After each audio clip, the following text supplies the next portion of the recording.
Hola, ¿qué tal? Yo soy la doctora Mari Carmen Pestana, su ortopedista infantil.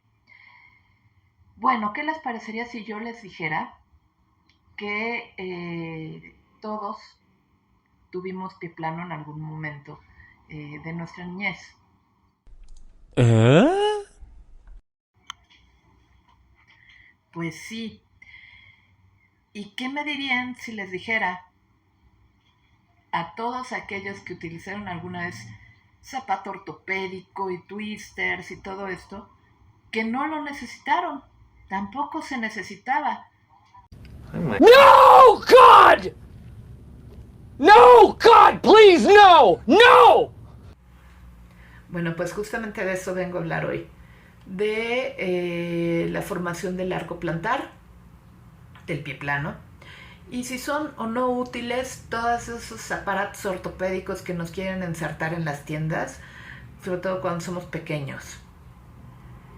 Bien, comienzo explicando un poquito que todos los bebés nacen con el pie plano.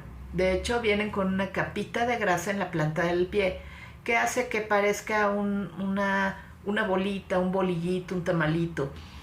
Sin embargo, desde que empieza a mover sus piecitos el bebé, también comienza la formación del arco, aunque es imperceptible justamente. Hasta los 2 años y medio, 3 años, se puede comenzar a visualizar ese cambio. Antes de eso, seguramente ya tu bebé, por mucho el año 6 meses ya debe de estar empezando a caminar.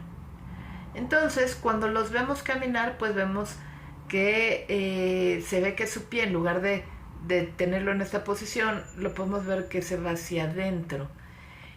Esto se debe a que biomecánicamente, para poder tener una buena estabilidad, se tiene que hacer un valgo de la parte posterior del pie o retropié, ¿sale? Entonces esto se conoce como talón valgo. Por eso en este momento el pie plano es un pie plano valgo o un pie plano infantil. La formación del arco lo van a determinar varios factores.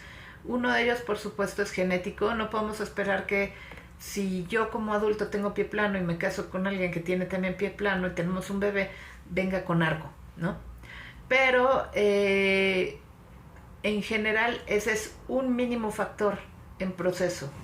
La mayor parte del proceso lo va a dar la tensión muscular y ligamentaria que se va a dar durante los primeros años de vida de la marcha del niño, más la carga o el peso que también se le vaya a ejercer. Y eso es tanto para bien como para mal. Entonces, un niño que es muy elástico, que es muy laxo, que tiene hiperlaxitud ligamentaria, esos niños que se avientan los dedos para atrás y que se pueden abrazar y hacer esto, ¿no? Son niños que pueden tener un retraso en la formación del arco o nunca llegarlo a formar, ¿sale?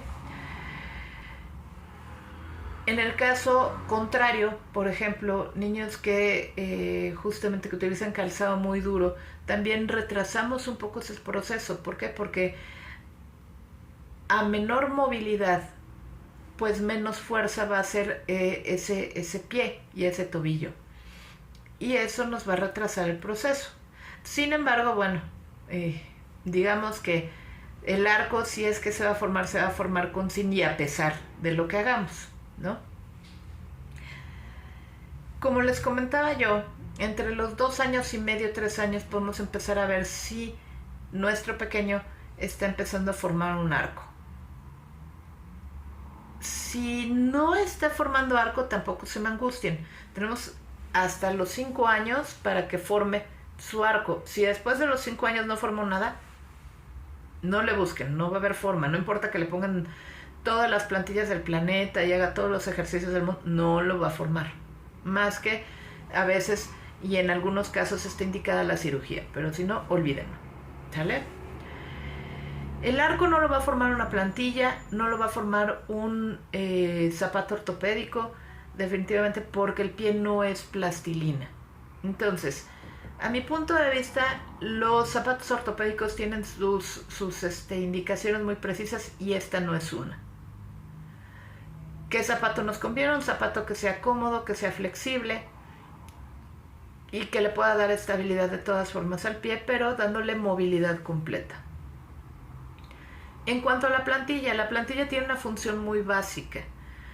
La plantilla nos va a prestar la forma del pie mientras formamos el arco, si es que lo formamos, y en caso de los que tenemos pie plano, ya como adultos, pues para no lesionar el tobillo justamente, y también para no lesionar la parte media del pie, que se puede ir desgastando conforme vaya pasando el tiempo. Entonces, para eso es para lo único que utilizamos la plantilla. La plantilla está indicada en niños o en adultos que presentan dolor al caminar o que presentan mucho cansancio al caminar. De cualquier forma, siempre va a ser importante que sea revisado cada caso en particular. ¿Por qué? Porque hay otros casos en los cuales pasa de ser un pie plano laxo infantil o un pie plano laxo familiar, que es lo que les comentaba, ¿no? Si yo tengo pie plano, él tiene pie plano, mis hijos van a tener pie plano, etcétera, etcétera. Y toda la familia va a tener pie plano. Pero también hay otro tipo de pie plano que no es tan sencillo de hablar, que es un pie plano rígido y que ese nos va a traer muchas consecuencias a corto, a mediano y a largo plazo. ¿Por qué? Porque además le genera mucho dolor al niño, sobre todo cuando hace puntas, cuando trata de caminar. Entonces esos casos ya se tienen que revisar a fondo porque probablemente sí requieren un manejo con cirugía. Salvo por esos casos, bueno, por lo general el pie plano no le va a perjudicar a tu niño para que pueda realizar alguna actividad física, va a poder correr, saltar y hacer todo lo que quiera. Obviamente, como les comentaba yo, si tiene alguna molestia, pues sí le ponemos una plantilla y tan se acabó todo el problema. Pero eso lo tiene que determinar un ortopedista, de preferencia si es niño, un ortopedista infantil, si es adulto, un ortopedista lo puede realizar sin ningún problema, y evitar a veces, la verdad, el llevarlos a estas casas ortopédicas, que seguro sí o sí va a salir no solo con plantilla el niño, sino también con zapato ortopédico, con twisters y todo lo que le puedan vender, porque ese es su negocio. Desgraciadamente ese es su negocio. Entonces yo los invito a que visiten a su ortopedista una vez al año por lo menos,